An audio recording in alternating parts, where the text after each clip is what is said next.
আসসালামু আলাইকুম ওয়া রাহমাতুল্লাহি ওয়া বারাকাতু।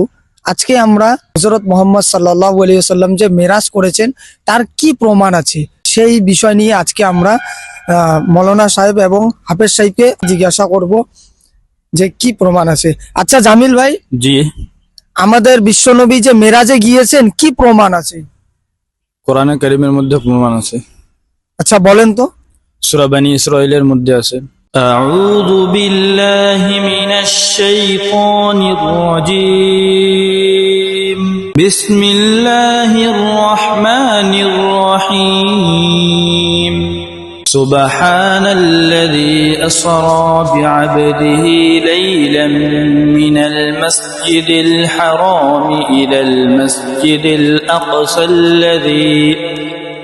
أقصى الذي باركنا حوله لنريه من آياتنا إنه هو السميع البصير। আচ্ছা মৌলানা সাহেব সঠিক বলছে? হ্যাঁ, সঠিক বলেছেন।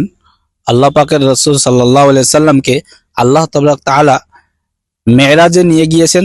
এর প্রমাণ কোরআনে কারীমে সূরা বনী ইসরাঈলে আল্লাহ তাবারক তাআলা বলতেছেন যে আমি ওই আল্লাহ পাক পবিত্র, যিনি তার বান্দা অর্থাৎ হুজুরে পাক সাল্লাল্লাহু আলাইহি সাল্লাম নবী মুহাম্মদ সাল্লাল্লাহু আলাইহি সাল্লামকে রাতারাতি লাইলাম মিনাল মসজিদিল হারামি ইলাল মসজিদিল আকসা, রাতারাতি মসজিদে হারাম থেকে নিয়ে মসজিদে আকসা নিয়ে গেলেন লিনুরিয়াহু মিন আয়াতিনা, যাতে আল্লাহর নবী সাল্লাল্লাহু আলাইহি সাল্লামকে সমস্ত নিশানি দেখায়।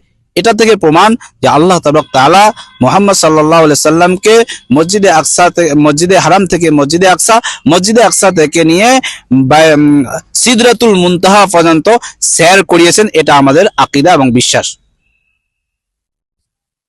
মাশাআল্লাহ, আমরা জানতে পারলাম যে মেরাজের প্রমাণ কোরআন থেকে আছে।